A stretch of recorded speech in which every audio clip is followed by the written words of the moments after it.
रवींद्र वस्त्र निकेतन मध्ये सुरू आहेत दिवाळीच्या गुलीगत ऑफर्स। तब्बल 2 एकरात विस्तारलेल्या रवींद्र वस्त्र निकेतन मध्ये फुल फॅमिलीची full shopping. Diwali double gift धमाका दिनांक 15 ऑक्टोबर ते 10 नोव्हेंबर पर्यंत 4500 रुपयांच्या पुढील प्रत्येक खरेदीवर हमखास गिफ्ट। प्रथम बक्षीस 3 दुचाकी, द्वितीय बक्षीस 23 LED टीव्ही, तृतीय बक्षीस 79 मिक्सर, चतुर्थ बक्षीस 83 कुकर्स यांसह आकर्षक ऑफर्स। तर मग वाट कसली बघताय, त्वरा करा।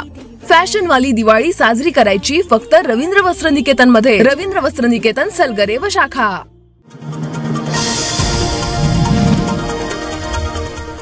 विधानसभेच्या निवडणुकीसाठी अर्ज भरण्यास आता केवळ 3 दिवस बाकी राहिले तरी देखील जिल्ह्यातील 5 मतदारसंघातील जागा वाटप आणि उमेदवारांची कोंडी अद्याप सुटलेली नाही।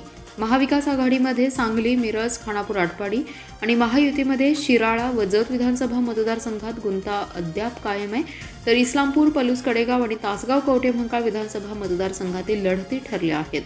राज्यातील विधानसभा मतदारसंघासाठी अर्ज दाखल करण्यास मंगळवारपासून सुरुवात झाली आहे। सांगली जिल्ह्यातील सांगली, मिरज, पलूस, कडेगाव, खानापूर, आटपाडी, जत, शिराळा, इस्लामपूर, तासगाव कवठेमहांकाळ या विधानसभा मतदारसंघातून इच्छुक असलेल्या काही उमेदवारांनी 4 दिवसात अर्ज दाखल केलेत।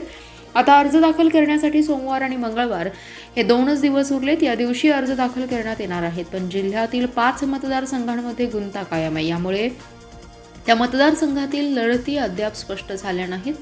सांगली विधानसभा मतदारसंघातून महायुतीने भाजपाचे आमदार सुधीर गाडगीळ यांना तिसऱ्यांदा उमेदवारी दिली आहे, त्यामुळे त्यांनी उमेदवारी अर्ज दाखल केला, तर महाविकास आघाडीमध्ये अद्याप उमेदवार जाहीर झाला नाही।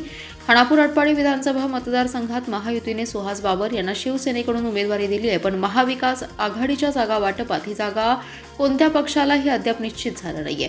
तर दुसरीकडे शिराळा विधानसभा मतदारसंघात महाविकास आघाडीकडून मानसिंगराव नाईक यांना राष्ट्रवादी काँग्रेस शरद पवार पक्षाच्या वतीने उमेदवारी देण्यात आली आहे, मात्र त्यांच्या विरोधात महायुतीचा उमेदवार अद्याप ठरलेला नाही। तर जत विधानसभा मतदारसंघातून महाविकास आघाडीने विक्रमसिंग सावंत यांना काँग्रेसची उमेदवारी दिली आहे, मात्र विरोधी महायुतीकडून अद्याप उमेदवार ठरला नाही। या मतदारसंघातून भाजपकडून आमदार गोपीचंद पडळकर, तमनगोंडा रवी पाटील इच्छुक आहेत, तर अजित पवार यांच्या राष्ट्रवादीकडून माजी नगरसेवक विष्णू माने इच्छुक आहेत, पण याचा तिढा अद्याप सुटलेला नाही।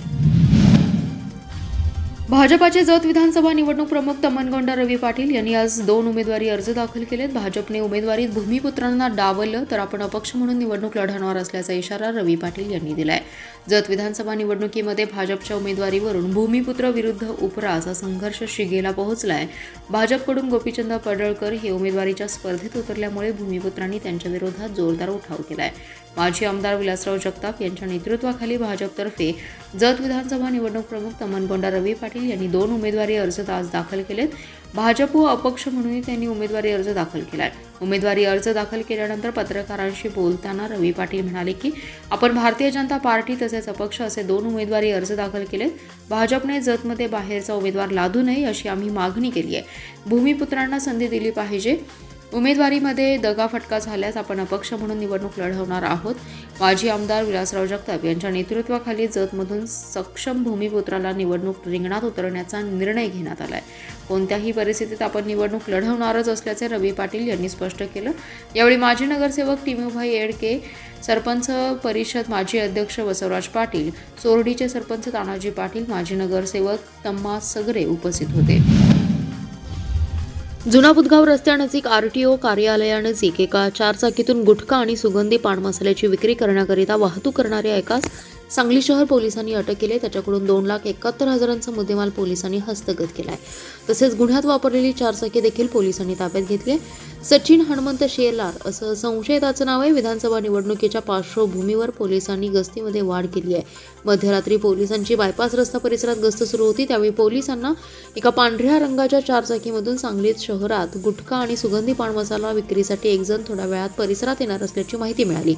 त्यानुसार पोलिसांनी परिसरात सापळा काही वेळाने मिळालेल्या माहितीनुसार सदर कार येत असल्याचं पोलिसांच्या निदर्शनास आलं। पोलिसांनी त्यास थांबवून वाहनाची तपासणी केली असता त्यामध्ये 2,71,000चा गुटखा आणि पान मसाला आढळून आलाय। सदर मुद्देमाल सांगलीत विक्रीसाठी आणल्याची कबुली संशयित सचिन शेलार यांनी दिली। सदरची कारवाई पोलीस निरीक्षक संजय मोरे यांच्या मार्गदर्शनाखाली पोलीस उपनिरीक्षक महादेव पवार, पोलीस कर्मचारी संदीप पाटील, रफिक मुलानी, विनायक शिंदे, गौतम कांबळे, गणेश कोळेकर, योगेश सटाले आदींनी केली आहे। सांगली विधानसभा मतदारसंघातील भाजप महायुतीचे उमेदवार आमदार सुधीर गाडगीळ यांनी प्रचाराला सुरुवात केली आहे. गुरुवारी उत्साहात उमेदवारी अर्ज दाखल केल्यानंतर त्याच्या दुसऱ्या दिवशी म्हणजेच पहाटेपासून भेटीगाठी सुरू केल्या. वृत्तपत्र विक्रेते आणि आमराईमध्ये फिरायला येणाऱ्या नागरिकांची त्यांनी भेट घेतली आहे. सांगली शहरातील वृत्तपत्र विक्रेत्यांच्या केंद्राला पहाटे भेट दिली. त्या ठिकाणी विकास सूर्यवंशी, दरिवा बंडगर यांच्यासह विक्रेत्यांनी स्वागत केलं. वृत्तपत्र विक्रेत्यांसाठी महायुती सरकारने महामंडळ स्थापन केल्याबद्दल वृत्तपत्र विक्रेत्यांनी आभार मानलेत. आमदार गाडगीळ यांनी वृत्तपत्र विक्रेत्यांच्या समस्यांबाबत सविस्तर चर्चा केली. अमराईमध्ये सकाळी फिरायला मोठी गर्दी असते. त्या नागरिकांची दादांनी सकाळी भेट घेतली. त्यांच्यासोबत किसान मोर्चाचे प्रदेश उपाध्यक्ष पैलवान पृथ्वीराज पवार होते. अमराई संदर्भात तेथील नागरिकांशी चर्चा केली. यानंतर छत्रपती शिवाजी महाराज स्टेडियम येथे त्यांनी भेट दिली आहे. तेथे खेळाडू आणि नागरिक उपस्थित होते. त्यांच्याशी त्यांनी संवाद साधलाय. यावेळी सांगली शहरातील स्टेडियम तसेच खेळाडूंच्या सगळ्या विषयांबाबत कायमच मी त्यांच्या सोबत आहे असंही दादांनी सांगितलं. यावेळी अतुल माने, रवींद्र ढगे, उदय मुळे, चेतन माडगुळकर, भूपाल सरगर, आशिष साळुंखे, राजू बावडेकर, अशोक शेट्टी, संजय परमणे, समीर शेट्टी, राजू कुंभार, सुशांत काटे, अनिकेत बेळगाव, मनोज भिडे, अभिषेक कुलकर्णी, SL पाटील, युवराज कटके आदी जण उपस्थित होते. सातारा, सांगली आणि सोलापूरच्या सीमारेषेवर स्थित असणारा ब्रिटिशकालीन राजेवाडी तलाव पूर्ण क्षमतेने भरलाय. ऐन पावसाळ्यात कोरडा पडलेला तलाव अखेर उरमोडीच्या पाण्यामुळे भरला असल्याने शेतकऱ्यांमध्ये समाधानाचं वातावरण आहे. अनेक दिवसांपासून या तलावात उरमोडीचं पाणी सोडण्याची मागणी असल्याने सुहास बाबर यांनी याबाबत पाठपुरावा केला होता. त्यांच्या मागणीला आता यश आलंय. हा तलाव वर्षातून 2 वेळा भरून दिला जाणार आहे. त्यामुळे परिसरातील दुष्काळ कायमचा संपलाय. राजेवाडी तलावाची भिंत ही सोलापूर जिल्ह्यात येत असली तरी पाणी साठवण क्षेत्र हे सातारा जिल्ह्यात येतं आणि सोलापूर जिल्ह्याला पाण्याचा जास्त फायदा होतो. स्थानिक राजेवाडी परिसरातील आता दुष्काळ कायमचा संपलाय. सदरचा तलाव हा 1876 मध्ये ब्रिटिशांनी बांधला होता. याची साठवण क्षमता 692 TMC असून या तलावामुळे 44,208 एकर क्षेत्राला लाभ होतो. तलाव भरल्यानंतर 480 चौरस मैल पाणी ओल्या क्षेत्रामध्ये पाणीच पाणी आलेलं आहे. मागील कालावधीत गाळ काढण्याची शासनाने परवानगी दिली होती. त्यामुळे आता पाण्याचं प्रमाण क्षेत्र वाढले.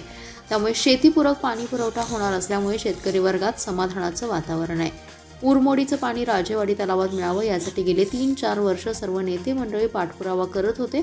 याबाबत मंत्रिमंडळात पाठपुरवठा करून या योजनेचा लाभ राजेवाडी तलाव होण्यासाठी प्रयत्न केले होते. त्याच्या मागणीला यश आल्यामुळे शेतकरी वर्गातून समाधान व्यक्त केलं जाते. जिल्ह्यातील अवैध धंद्यांना आळा घालण्यासाठी पोलीस यंत्रणा आक्रमक झाली आहे. स्थानिक गुन्हे अन्वेषण विभागाच्या पथकांनी जिल्ह्यातील वाळवा, जत तालुक्यात 3 ठिकाणी छापे टाकून 1.5 लाखांची विदेशी दारू जप्त केली आहे. या प्रकरणी 3घांना अटक करण्यात आली आहे. अमोल सूर्यकांत शिंदे, मनोज दत्तात्रय शिंदे आणि चेतन श्रीकांत यलगार अशी कारवाई केलेल्या संशयितांची नावे आहेत. त्यांच्याकडून दारूच्या बाटल्या आणि दुचाकी असा मुद्देमाल जप्त करण्यात आलाय. विधानसभा निवडणुकीच्या पार्श्वभूमीवर अवैध दारू विक्री आणि वाहतूक करणाऱ्यावर कारवाई करण्याचे आदेश स्थानिक गुन्हे अन्वेषणचे पोलीस निरीक्षक सतीश शिंदे यांनी दिले होते. त्यानुसार सहाय्यक निरीक्षक सिकंदर वर्धन यांच्या पथकातील हवालदार हनुमंत लोहार यांना एडेमचिंद्र येथील शिवार गार्डन हॉटेलच्या मागे पत्र्याच्या शेडमध्ये अमोल शिंदे यांनी देशी दारूचा साठा केल्याची माहिती मिळाली. या ठिकाणी छापा टाकून 47,420 रुपयांची विदेशी दारू जप्त करण्यात आली आहे. शिंदे याला ताब्यात घेऊन चिंचणी वांकी पोलिसांकडे वर्ग करण्यात आले.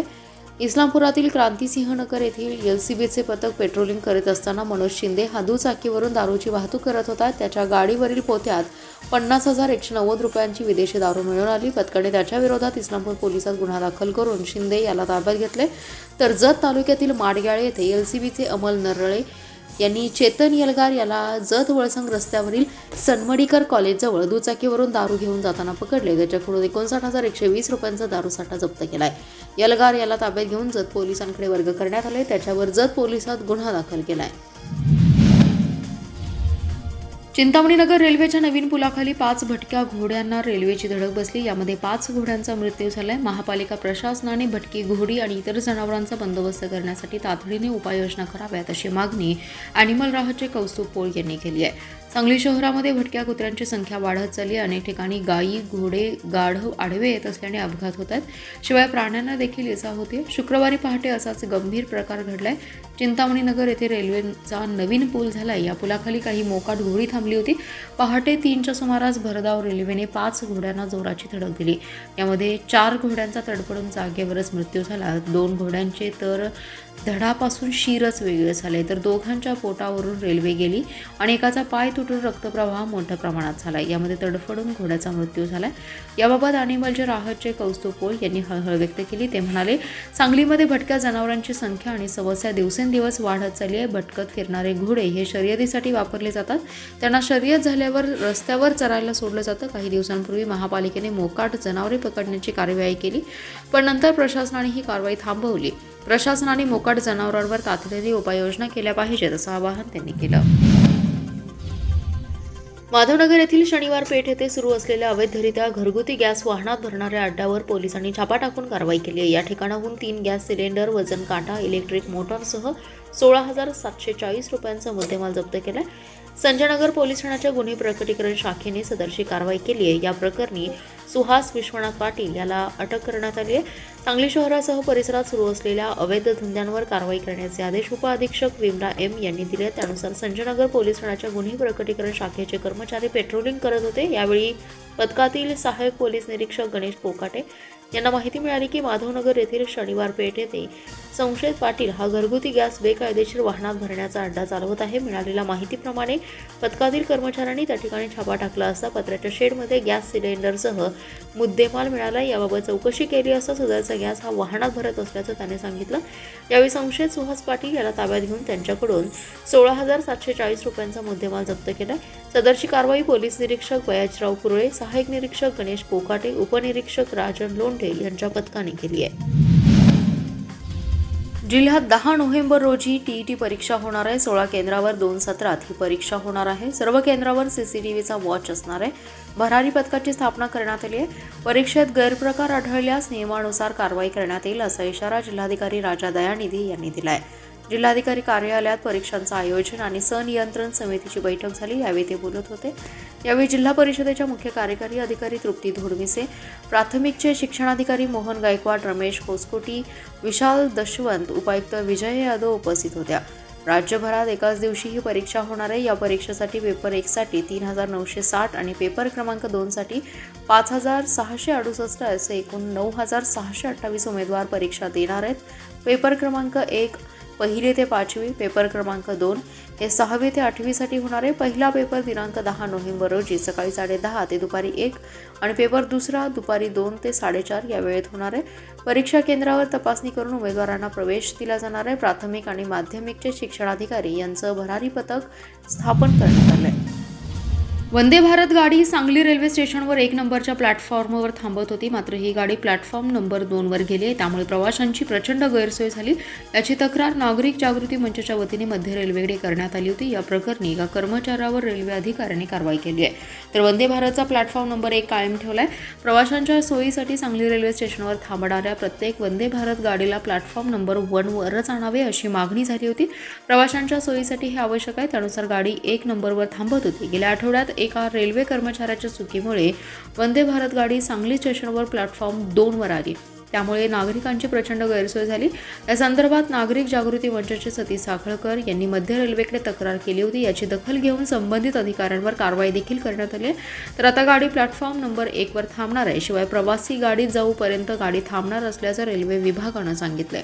त्यामुळे या निर्णयाचं सांगली जिल्हा नागरिक जागृती मंचचे सतीश साखळकर यांनी स्वागत केलंय.